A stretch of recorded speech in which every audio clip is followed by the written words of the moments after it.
All right. Well, we're here at the final two episodes of season one of Avatar Netflix series. Um, they were okay.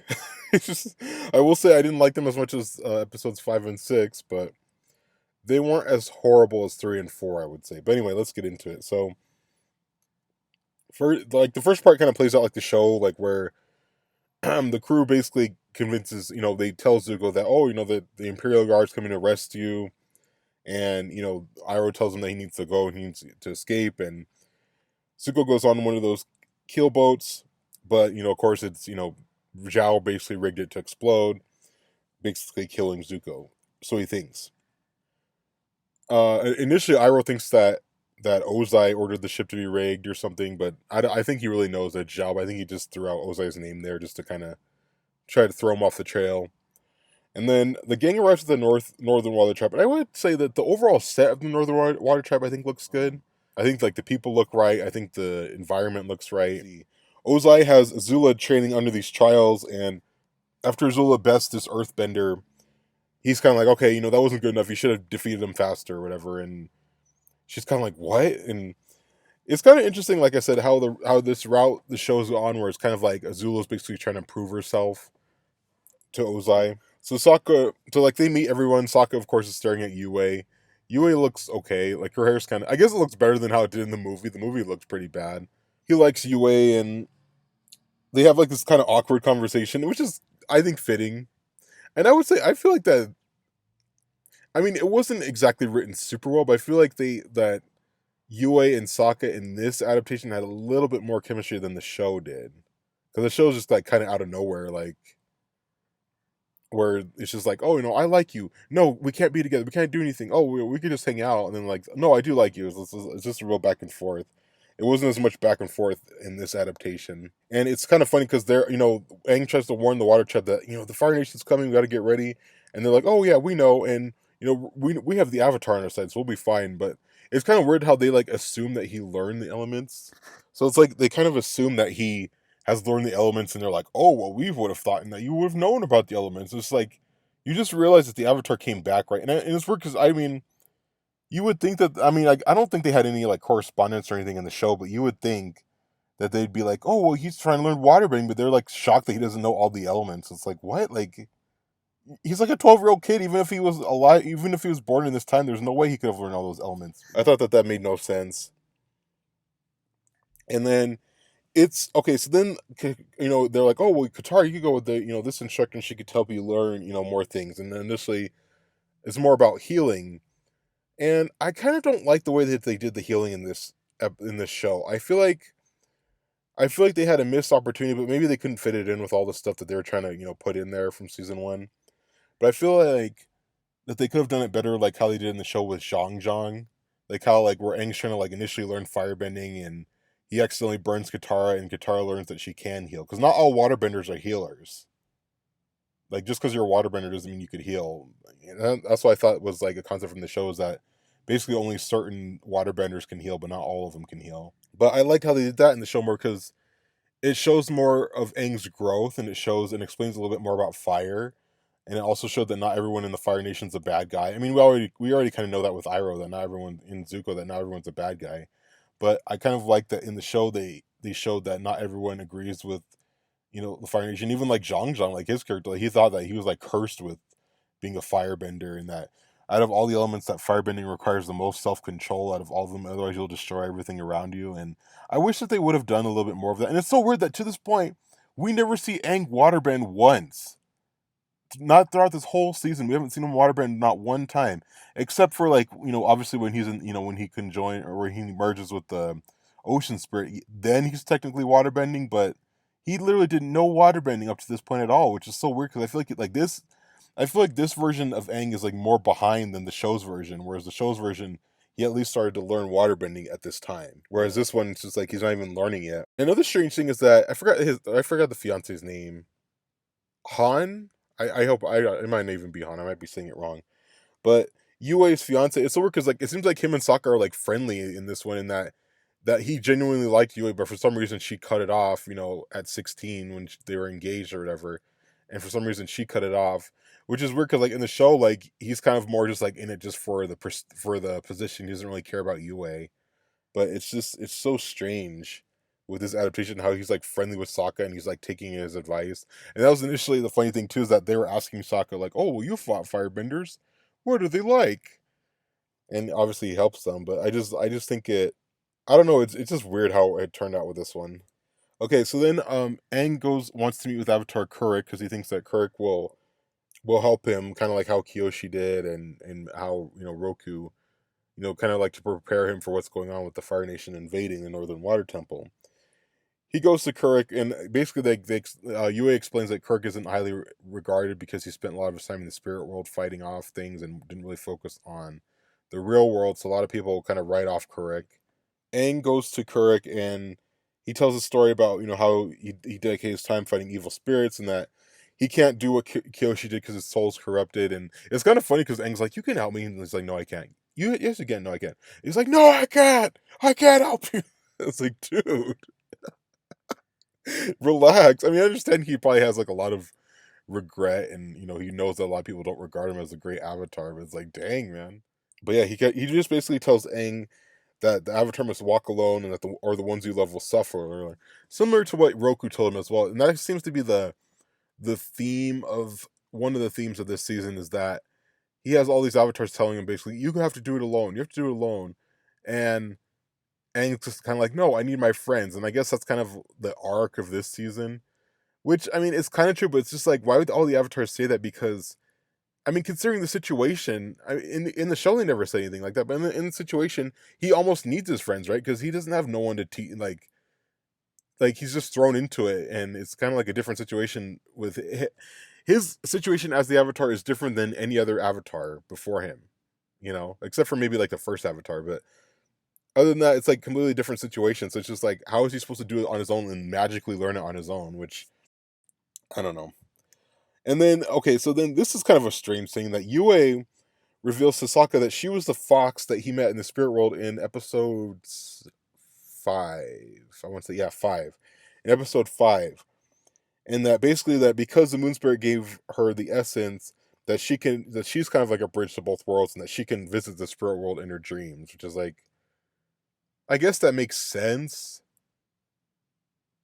I don't know. I guess that makes sense, and I guess that's why they have her as like a spiritual guide in the water tribe. Oh, and then Sokka asks her why she canceled the engagement, and she said because Han wasn't the boy of her dreams, and then she kisses Sokka. So yeah, it's still, I feel like it's still a little bit rushed, but even in the show, it was kind of rushed. Honestly, like let's be real, the show is great, but I feel like the whole Siege of the North part was kind of rushed a little bit as well in the show itself.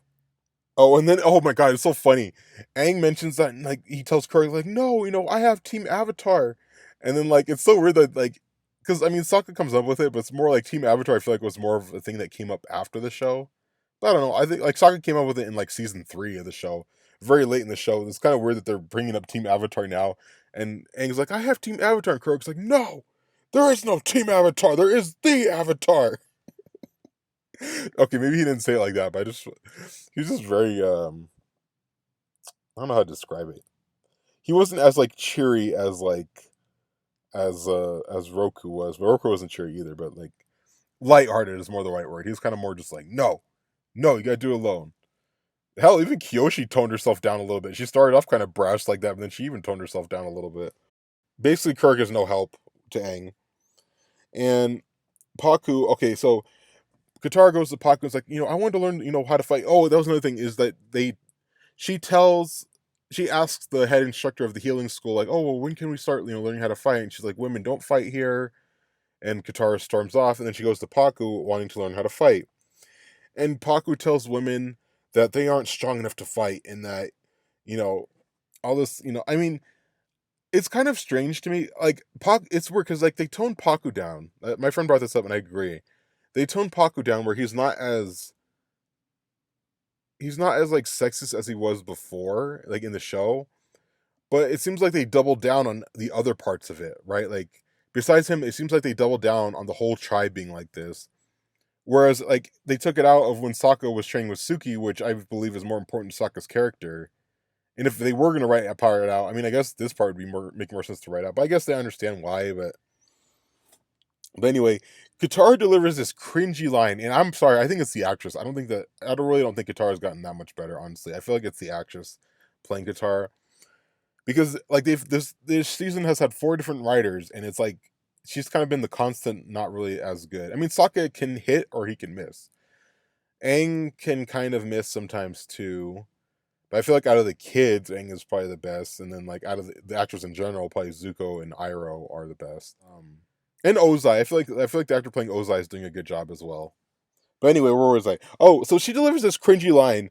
They're like, "Oh, this tribe's been stuck behind this wall, and they're literally frozen in time." And I was like, "Oh my god! Like, are we really doing this?" Like, I understand it was a part of the animated show, and especially with it being 2024, they're gonna harp on it more now. But it's just like, oh my god, that dialogue was so bad, in my opinion. And okay, so this is what I don't get. So Aang suddenly shifts after talking with Kirk. Kirk just like totally drags him down and sucks the life out of Aang. And Aang is like, maybe we should listen. And I don't want anything bad to happen to you or Sokka, and that's why you can't fight. And I can't be the Avatar with you around. I'm just like, where is the sudden shift coming from? Because like in the show, like he defended that. Like he defended Katara. But it seems like in this case he's like, no, we should just go along with it. Which is like, why? Why would Aang do that? Like, I can see that. I can see Sokka more saying that rather than Aang. But like, why? Like, especially Aang was always very encouraging of Katara in the show, and always, believed in her and always saw her as like a capable bender. So like, why would he all of a sudden just be like, oh no, we should listen to them and you shouldn't fight? What? I didn't get that. So Iroh and Zhao talk strategy, and then Zuko and Iroh meet each other in the hallway, and Iroh's like, "So, what's your plan?" And then Zuko's like, "My plan is to reclaim Avatar and reclaim the throne." And then I love this part from Iroh. Iroh's like, "Okay, so you don't have a plan then?" Oh man, I like that. I like that exchange between them. That was pretty funny. And then Azula just like refuses to do any more trials and shows Ozai that she could bend lightning. And Ozai, has this like little smile on his face because that's probably what he wanted her to do all along. And then the strange thing here is that Sokka is encouraging her to fight Paku, but Aang didn't encourage her to fight. Like it's just like a total flip of the characters, which doesn't make any sense here. And then Katara fights Paku. I don't think the fight was that good, honestly. Like out of all the bending fights so far, I think that this is probably the weakest out of everything. And that okay, so then Katara comes up to Paku and asks him to train her, and he still says no. And then she does like the ice, and then everyone runs up to her and asks how the ice slices, how she did the ice slices and stuff. And yeah, so I mean, it basically kind of plays similar out to the show, but so then the Fire Nation arrives, and that ends episode 7. So then episode 8, so it starts like with the gang taking out one ship, and then like they realize how many people really, how many the whole fleet is. Like they realize it's a whole fleet, and they gotta get ready because they're coming. Zuko says that Lu Ten would be proud to have Iroh as his father, which is a very touching scene as well. And then before the fight happens, Katara and has like these other female benders with her, and they all tell, even the instructor, they all tell Paku, let go of your pride, and that the past doesn't make sense, or that was the past, that you have to change the times, you got to stop this. And I get it, but it's like it's so weird because like why would you take that for Sokka, but you almost double down on this situation? Like I feel like it more benefits it if you kept it how it was, or as close to how it was with Sokka, and you could keep it the same or minimize it here. Like if they want to minimize it, which is so weird. Like, and okay, so anyway, so he reluctantly agrees, and then like they start defending the village or the tribe as the firebenders are throwing fireballs at him. And so then, okay, so then Paku tells these other waterbenders to help Katara with what she needs, and then like they start calling her Master Katara. It's like, what? Like I understand it kind of happened like that in the show too, but like in this, it even feels even more rushed because like she literally like in the last episode, like you could like if you watch this back to back, literally 40 minutes before she's telling Paku, oh well, I'm pretty good, I'm pretty self taught, but I need to learn some more things. And all of a sudden, she went from that to being master. It's like, what? Like, I don't get that. And then Zhao reveals that they plan to go over the big ice wall that the Northern Weather Tribe has using the hot air balloons that Sai designed. And Zhao explained that he basically learned about the moon and ocean spirits from the fire stages rather than in the library, which is kind of weird, which means that we probably won't even get the library. We may get it in season 2, but we may not get the library, which I kind of want them to go to the library. But that's why I was saying earlier is I'm interested to find out how Sokka will find out about the eclipse without the library, without Wang Chi-tong and stuff. So I don't know. We'll see how that all plays out. Okay, and so then Kirk reappears to Aang and tells him that Zhao's going to try to kill a moon spirit with his dagger. He's like, okay, that's the only helpful thing you did, Kirk. You didn't do anything helpful the rest of the time. Zuko, okay, so they're all like running. They're trying to find the oasis where the spirit fish are, and Zuko finds them near the Kirk statue. Katara tells Aang to stop Zhao while she holds him off, and this is more kind of like cringy dialogue and stuff I don't like. Okay, so let me just say it. I'll literally repeat verbatim what they said. Zuko says, "You learned some new tricks, haven't you?" Even though she didn't really learn anything, right? Like, she literally didn't learn anything new. Besides what she knew from the waterbending scroll, she literally learned nothing new by being around Paku or any of the other waterbenders, besides healing. That's the only thing that she knew, but like fighting-wise, she didn't learn anything new.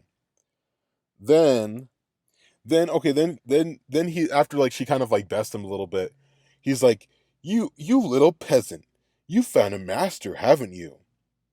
But Paku didn't teach her anything. And she responds with, "Yes, you're looking at her." Oh my god, like just like implying like she's her own master. Like, I don't I okay, I understand it was a part of the show, right? But I'm just tired of seeing this with modern shows and with modern movies and with modern games. Can we please stop this? And I'm not one of those people like people are gonna say, "Oh, you're Apache, you're anti-woman." That's the wrong voice. Sorry. Apache, you're anti-woman. And that's why you don't want this. You don't want to hear it because you're just so anti-woman and you're so horrible and you're so bigoted. You don't want to hear it. No. I'm just tired of hearing this in every freaking thing. Now, it's not as bad as Captain Marvel. Captain Marvel was awful. The dialogue in that was just awful. Like when it comes to like kind of pushing this stuff. But it's almost like you're preaching to the choir, right? Like we know women are equal. We know women can do these things. Why do you have to keep hammering it in our heads again and again and again and again and again? All it does is it dates the material. All it does is it takes us out of it. And I'm tired of I'm sorry, I'm tired of hearing it. I'm tired of hearing it. I'm tired of hearing like I don't want to go off in this, tangent or get political at all, but I'm tired of it. I'm tired of seeing the gender stuff. I'm tired of seeing the race stuff, and I'm a minority myself, and I'm tired of hearing it myself. You know? I'm just tired of it. I'm tired of hearing it. I'm tired of it constantly being bashed into our skulls about, look, we gotta get past this. We gotta get past this. Is everything perfect? No. But it's better than how it was, right? It's better than how it is in certain other parts of the world, right? So I'm just tired of everyone bitching about it. I'm tired of it. But anyway, and that's why I don't like that dialogue being included, because all it does is just, adds more fuel to that fire. But I don't know. I don't. People are already going to give me shit for it, but I don't care. I don't care because I'm not. I like I said. I don't think that way, but I'm just tired of hearing that again and again and again and again. Like, can we move on? Can we move on as a culture, and can we move on? When it comes to film and when it comes to movies and even games, they're doing that shit now, and I'm tired of it. I'm tired of it. And like me and my friends talk about this too a lot. I'm just tired of the lecturing too. I don't need to be lectured through a show that I'm watching or a movie or a game I'm playing about how to think about stuff. If you want to touch on certain topics, fine. If you want to reference certain things, fine. But why does it need to be in every single thing where you got to lecture us and tell us how to think? It's not as bad as some other things where they literally try to spoon feed it to you because they think we're so dumb and we can't think for ourselves. But anyway, I just don't like it. I'm tired of it. You can't, and that's the part I don't like. Maybe this is just me. Maybe this is me just getting older, or maybe just I don't know. Maybe a cynical, jaded view of the world. But it just makes like you can't even watch nothing now. You can't even watch no movies. You can't even play no games. You can't even do nothing at face value without some kind of message being inserted into it. And I'm tired of it from both sides. I'm tired of it being talked about in general. I don't want to hear none of this shit. I just want to be able to just watch a movie and take my mind away. Play a game, take my mind away. But it's like you can't even do that anymore because they have to insert all this shit all the time, and I'm fucking tired of it. Because I know it's gonna date the material. Because 10 or 15 years from now, people are gonna be like, "Oh, that's so mid 2010s, early 2020s," and everyone was focusing on that stuff, and it just like takes away from it. But anyway, I don't know. So, another weird thing is that Zuko didn't even capture Aang because like at first like Aang was like in the spirit world, and Zuko captures him, but that doesn't even happen in this case. Um, and then like also so then Zhao fights the spirits in a place almost similar to the show. He kills the moon spirit, and Zhao told Aang that he doesn't matter, and that Aang agrees, saying that he wasn't there when the world needed him. It's like I understand, but it's like he should have kind of been more leaning towards letting that go, especially after talking with Gyatso. It's like, why is he still holding on to this? After the moon spirit is killed, Aang unites with the ocean spirit and starts attacking the Foundation. I think this looked great. I mean, some people didn't like the CGI. I think the CGI here, where he basically becomes like I call it the water Godzilla. It looks good. I like it. I really liked it. So yeah, I like that whole scene where he's just like knocking all the ships and just destroying everything. And then Zhao and Zuko fight on the bridge there, and Zhao reveals to Zuko that Ozai was just using him as motivation for Azula, and reveals that Azula was supporting him the whole time.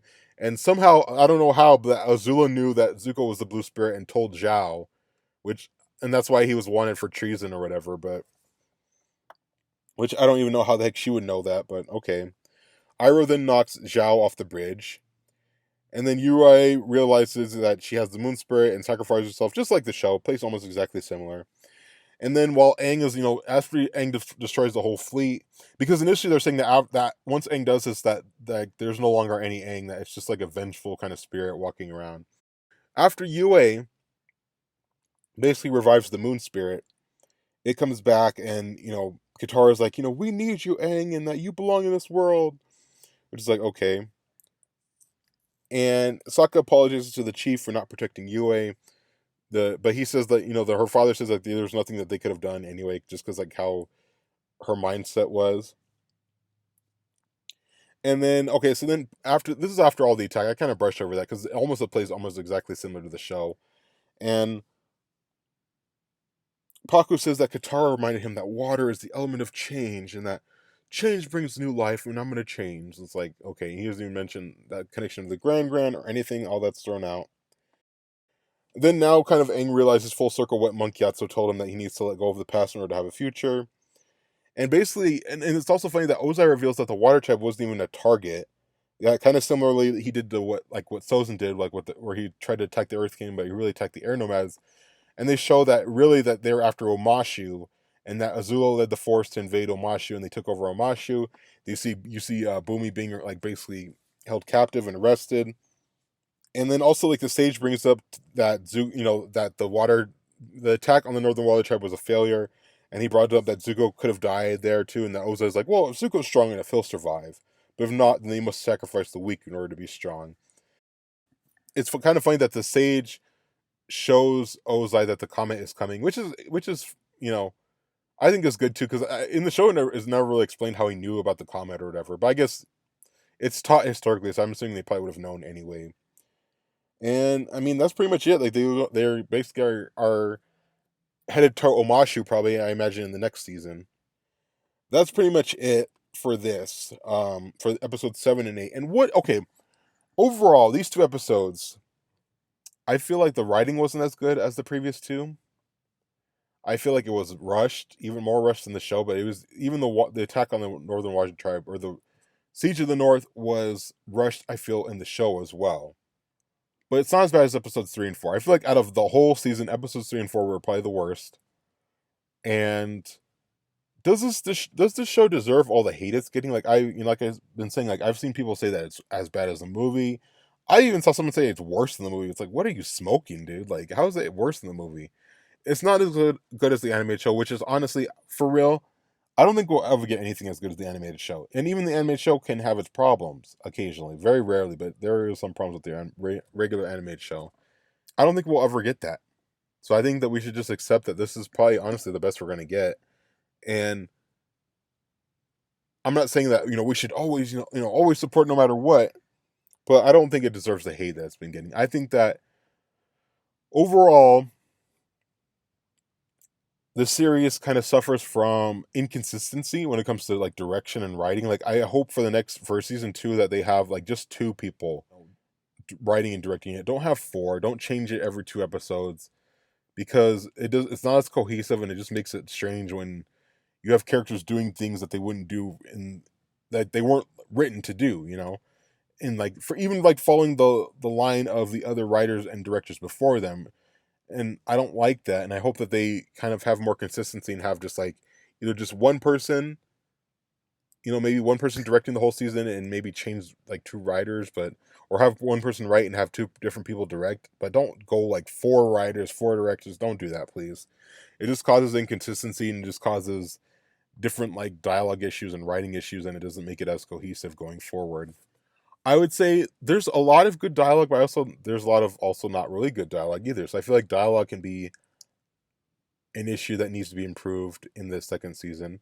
I would say sometimes the costume design can look a little cosplay y. I would say maybe just with certain things like certain costumes. Some of them look great, but some of them like they're like it looks like a costume, like a cosplayer. Overall, like the characters. Let's go briefly go over the characters and how they are to the show. Let's start with Aang. Is he kind of how he is in the show? I would say a little more or less. He's a little more flip floppy, I feel like, than he is in the show. Like I was talking about, like how that whole part with the like he was like totally against Katara, fighting and stuff, which is weird. He's a little more flip floppy, but I would say overall he's kind of similar to the show. Sokka, he's hit and miss, man. Like sometimes I'm like, yes, that's Sokka. He's almost exactly like how he's in the show. Then sometimes it's just like, he could have had a little better delivery there. He could have been a little more spontaneous, like how Sokka was originally in the show. Katara, I think Katara was a miss. I think they might have casted the wrong person as Katara. Just like I don't know, unless maybe her. I hope maybe her acting will improve. I don't want to be too hard because obviously she's like a young kid, so obviously I think that she could definitely be improved and definitely show more of the maybe like the fiery kind of side of Katara, more like where she doesn't take crap, more of the part of Katara where she's like the maternal figure. Like I don't get the maternal figure with this Katara. They so I think that they should improve that to make her more like the show there. Let's see. Boomy was not like the show at all. I think that they wrote Boomy horribly in this. I mean, some people like it, and I guess it's more realistic to how someone would be when they've been through a war, but I just don't like how they wrote Boomy. I honestly don't. Hopefully he improves, but we'll see. Who else? I'm trying to think of the card. I'm not going to get everyone. I'm just going off the top of my head. Suki. I think they did Suki well. I think they did Suki well. I think they gave her a little bit more to do here than they did in the original animated show at this time, anyway. Obviously, she plays a bigger role later on, but I think that they gave her a little more to do in this first season. Okay, Azula. I don't feel like they quite got Azula right either. Maybe we'll have to see more of her to see, but so far, I don't really. I mean, she doesn't really quite seem as like collected and calculating as she is. Obviously, she unchanges later on, but she doesn't quite seem as like calculating and like collected as she does in the show early on. Especially like in the show early on, it seems like she makes no mistakes except for like when she's training, and then like they're like, oh, like only one hair at a place, and that like totally pisses her off. But otherwise, she's like pretty calm and collected, and I didn't really find that with this one. She didn't really seem like calculating or as she was in the original. But then again, it's only season 1, and then Ty Lee and May. It's a little too early to say that we haven't seen too much of them. Ozai, I think he's pretty much similar to the show. He's pretty much similar. Iroh and Zuko, I think, are probably the closest to the show. Yeah, I would say overall that Iroh and Zuko are probably the closest to the show. Some people actually say that they're disappointed in Iroh's the actor playing Iroh, but I think he's doing a great job. I think out of everyone, I think he's probably either doing the best or Zuko. I don't know who to give it to, either him or Zuko. Jet was awful. I feel like that the Jet in the show is a little more charismatic, and this Jet was just more just like angry and just wanting to blow shit up. Let's see. Teo and Sai, I don't think they're as good as they were in the animated show. Kyoshi, I think was good. Kyoshi was pretty much similar to how she was in the show, and they give her more screen time, which I like. Kurik, I don't know what the hell his deal was. He just had to stick up his ass, and I understand because he lost his love and stuff. But it's just like he's just like totally just being an ass. Roku is it's a little more lighthearted than the show, but I think overall they got him. Hopefully, we'll see more of him. I imagine we'll probably see more of him later on, and we'll see how he develops. I'm trying to think. Yue, I actually kind of like her a little more in this than I do in the show, honestly. Not that she was horrible in the show, but I feel like that there was a little bit more chemistry here, just a tiny bit more, not too much. Like, granted, it still was pretty rushed, especially after like Sokka's like, oh, he just fell in love with Suki. Now he's going with Yue, but I think that there was overall a little more. I felt anyway a little more chemistry between them than in the show. Paku, I feel like he was worse in this than in the show. I feel like he was better written than the show than in here. Yeah. Zhao, I think I like this adaptation of Zhao a little bit more than the show because like he just seemed kind of very basic in the show. Besides the whole self control thing, like you really don't learn too much about Zhao, but like you learn this that he doesn't have any experience really in like battle, and that's probably why he lost. But it's just interesting to see like how he even thinks that Ozai's not even focusing on the bigger picture. Like, could you imagine how crazy it'd be if he was like a Fire Lord? Yeah, so I like Zhao, and I think that's it. I don't think oh, Monkey Atsu I liked. He definitely has more to do here than he did in the show, which I liked. I like that. Um yeah, but overall I like the show. I like the show. I would give it like if I've already rated it out of 10, I'd give it like a 7, like a 7.5 maybe on a good day. I'd say like a 7. Let's say 7. It's not the worst thing in the world, and it's obviously not as good as the show, but it's not completely horrible either. Like some people are acting. I would watch it again, especially leading up to like season 2, and hopefully it does get renewed for a season. I think it is renewed for season 2, but yeah. So overall, I like the show. It does have problems. I'm not gonna lie, it does have more standing out problems than the show. But overall, I enjoyed it, and I hope you guys enjoyed these recaps, and hopefully you enjoyed the show too. Let me know what you guys thought. Anyway, thank you guys for watching, and I hope to see you next time. Thank you.